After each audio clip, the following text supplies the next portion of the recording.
বাংলাদেশের একমাত্র প্রবাল দ্বীপ সেন্ট মার্টিন, যেটি খোলা নিয়ে গত কয়েক মাস ধরে চলছিল ধোঁয়াশা। প্রায় 9 মাস পর অবশেষে নভেম্বরে সেন্ট মার্টিন খুলে দিলেও চালু হয়নি শিপ। তাই এই ডিসেম্বর থেকেই মূলত শুরু হচ্ছে সেন্ট মার্টিন যাত্রা। এই বছর ডিসেম্বর এবং জানুয়ারিতে করা যাবে রাত্রিযাপন এবং ফেব্রুয়ারি থেকে সেন্ট মার্টিন বন্ধ থাকবে পুরোপুরি। আজকের ভিডিওতে দেখবেন আপনারা সেন্ট মার্টিন ভ্রমণে গেলে কি কি দেখতে পারবেন, খেতে পারবেন, কি ধরনের রিসোর্টে থাকতে পারবেন, এছাড়া খরচ সহ সকল খুঁটিনাটি তথ্য।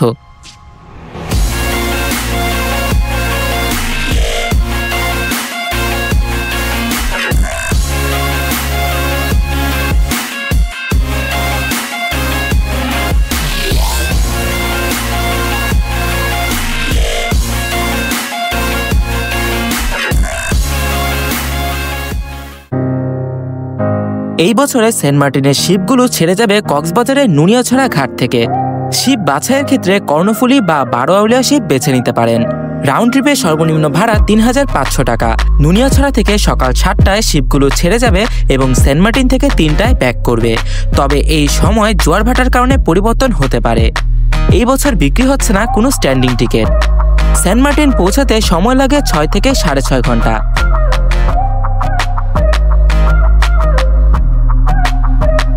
শিপ থেকে নেমে জেটিঘাট দিয়ে সামনে কিছুক্ষণ হাঁটলেই পেয়ে যাবেন সেন্ট মার্টিনের বাজার, যেখানে পাবেন বিভিন্ন রকম হোটেল ও রেস্টুরেন্ট।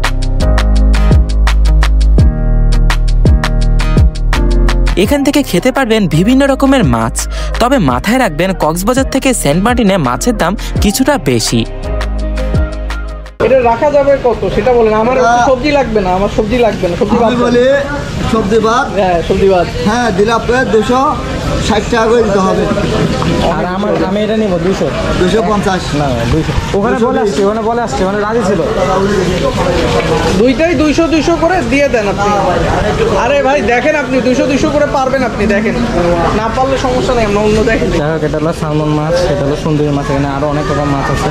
আপনারা চাইলে সেন্ট মার্টিন আসলে এখানে বাজারে কিন্তু বিভিন্ন রকম দোকান হোটেল সব পেয়ে যাবেন।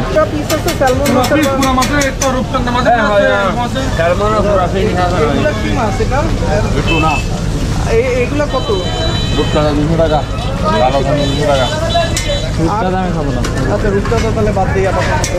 সেন্ট মার্টিনে আশেপাশে পেয়ে যাবেন বিভিন্ন মানের হোটেল ও রিসোর্ট। শুক্র ও শনিবার হলে চেষ্টা করবেন আগেই বুকিং করে রাখার। ঘাটের সামনে থেকে ভ্যানে করে চলে যেতে পারবেন রিসোর্টে। আপনারা যদি কম খরচে সি ভিউ রিসোর্টে থাকতে চান তাহলে বিচবিন্দু ইকো রিসোর্টকে বেছে নিতে পারেন। এখানে 2500 টাকা থেকে শুরু করে বিভিন্ন ক্যাটাগরির কাপল ও নর্মাল রুম পেয়ে যাবেন।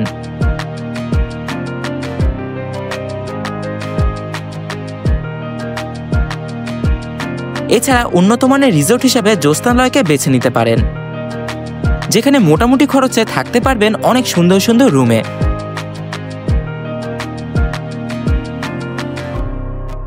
এছাড়া এই রিসোর্টে রয়েছে অনেক উন্নত মানের ফ্যাসিলিটিস।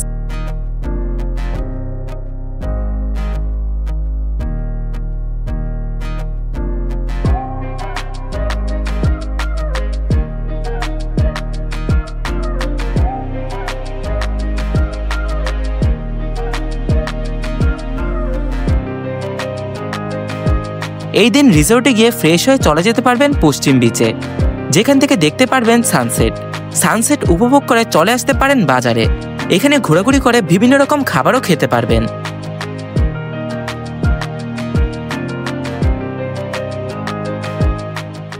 তোমার ঘুম কেমন হলো রায়ান? হ্যাঁ খুবই ভালো। তো আমরা এখন ছেড়াদ্বীপের উদ্দেশ্যে রওনা দিব, তাই তো? হ্যাঁ সেটাই, এখন দেখা যাক কি হয় সামনে। আমাদের এই যে হোটেলের গেট খোলা আছে, আমরা বেরোচ্ছি।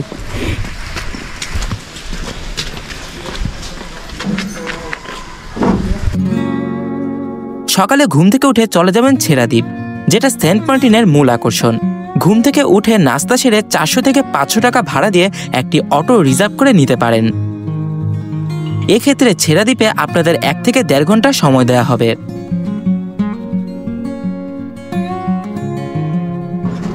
অটোতে ছেড়াদ্বীপ পৌঁছে আপনাদের কিছুক্ষণ হেঁটে ছেড়াদ্বীপ পৌঁছাতে হবে, বা যদি জোয়ারের সময় হয় তাহলে নৌকা নিয়ে যেতে পারেন। তো আমরা এখন ছেড়া দ্বীপের উদ্দেশ্যে যাচ্ছি, অটোতে করে আমরা নেমেছি। নামার পরে হাঁটতে হবে মোটামুটি 10-15 মিনিট, হেঁটে হেঁটে যাচ্ছি। আর এখানে আসলে ডাবের দাম অনেক বেশি, মানে আমরা ভাবতাম যে এখানেই মনে হয় যেহেতু ডাব বেশি পাওয়া যায়, ডাবের দাম কম হবে, কিন্তু রায়হান গিয়ে দাম করলো। আসলে কত চেয়েছে দাম? 180 টাকা থেকে শুরু করে 280 টাকা পর্যন্ত একটা পিস ডাবের। তো মানে আমি যখন জিজ্ঞেস করলাম যে আর কম রাখা যাবে কিনা, তখন তারা বলল একদম এক রেট। মানে খুবই ভয়ঙ্কর একটা অবস্থা, আর কি বলবো। এখানে আমরা এত আশা করে আসি যে এই জায়গাটার নাম হয়েছে নারিকেল জিঞ্জিরার উপরে, সেখানে আসার পরে নারিকেল ডাব এগুলোই আমরা নিতে পারছি না, খুবই কষ্টের বিষয় আর কি। দাম আসলে অনেক বেশি। আর এই যে আমরা হেঁটে হেঁটে যাচ্ছি, এখানে হলো একটু মানে বালিগুলো কীভাবে আসছে তাই না, হ্যাঁ একটু ভিন্নভাবে আসছে এদিকে। আর এটা হলো আমাদের সেই একমাত্র বাংলাদেশের প্রবাল দ্বীপ সেন্ট মার্টিন, এবং আমরা প্রবাল দেখতে যাচ্ছি। আর এগুলি হলো আসলে প্রবাল, মানে যেটাই আসলে মূল উদ্দেশ্য এই ছেড়া দ্বীপের, আমাদের সেন্ট মার্টিনের যে প্রবাল দ্বীপ বলা হয়, এটি হলো সেই প্রবাল দেখতে পাচ্ছি। এবং সামনে হলো ছেড়া দ্বীপ, ওদিকে আমরা যাচ্ছি।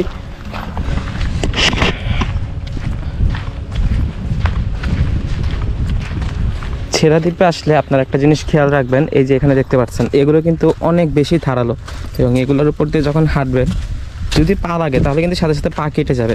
এবং সামনে যে পানি আছে, পানির মধ্যে নামলেও কিন্তু পায়ের সাথে খোঁচা লাগে। তো এই দিকটা একটু সাবধানে থাকবেন যাতে পা যেন না কেটে যায়। তো আমাদের ছেড়া দ্বীপ ঘোরা শেষ। এখন ছেড়া দ্বীপ থেকে বের হয়ে আমরা আমাদের হোটেলে যাবো। আবার হোটেলে গিয়ে একটু রেস্ট নিয়ে, হোটেলের একদম কাছেই কিন্তু বিচ আছে, ওখানে যাবো, ওখানে কিছুক্ষণ সময় কাটাবো। তারপর দুপুরে লাঞ্চ করে আমরা শিপ উঠে পড়বো। আমাদের শিপ হলো 3টার দিকে। তো মোটামুটি আমরা সব কিছু কভার করছি, এবং সেন্ট মার্টিনের যে দ্বীপটা আছে পুরোটুকু আমরা কালকে কিন্তু হেঁটেও দেখেছি, হেঁটেও ঘুরে মানে একদিনেই কভার করতে পেরেছি। তো যাই হোক, এখন ছেড়া দ্বীপ থেকে চলে যাই অটোতে করে, আবার ফেরত চলে যাব আমাদের হোটেলে। আর ছেড়া দ্বীপের সামনে এখানে এরকম কিছু দোকানপাট পাবেন, বেশি পাবেন না। এখানে যে ডাব আছে কিন্তু অনেক দাম। তো আমরা এখন অটোতে উঠে চলে যাব। ছেড়া দ্বীপে পাবেন ডাব সহ বিভিন্ন রকম খাবারের দোকান, যদিও এখানে প্রত্যেকটি খাবারের দামই বেশি। ছেড়া দ্বীপ ঘুরে আবার চলে আসবেন রিসোর্টে। হালকা ফ্রেশ হয়ে চলে যেতে পারেন রিসোর্টের আশেপাশে থাকা কোনো বিচে, যেখানে শরীর কিছুটা ভিজিয়ে নিতে পারেন। সেন্ট মার্টিনের যে জিনিসটা সব থেকে ভালো লাগে সেটা হলো এখানকার পানি একদম স্বচ্ছ। আরও স্বচ্ছ থাকার কথা, বাট তারপরেও মোটামুটি বলা যায় কক্সবাজার থেকে তো অনেক স্বচ্ছ, কারণ কক্সবাজারও এরকম থাকে না। আর এখন কিন্তু মানুষ অনেক কম, এবং এই যে সামনে দেখতে পাচ্ছেন এখানে অনেকগুলো রিসোর্ট আছে, আপনারা চাইলে থাকতে পারবেন। আর এই যে এখানে কোরাল, এগুলো হলো কোরাল।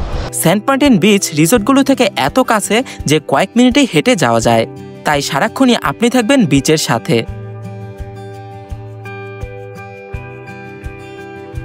দুপুরে ব্যাগ গুছিয়ে বেরিয়ে পড়বেন বাজারের উদ্দেশ্যে। বাজারে খাওয়া দাওয়া করে চলে যাবেন জেটি ঘাটে, এবং একইভাবে ফিরে যাবেন একদম কক্সবাজারে। সেই দিন রাতের মধ্যেই পৌঁছে যাবেন কক্সবাজারের নুনিয়াছড়া ঘাটে।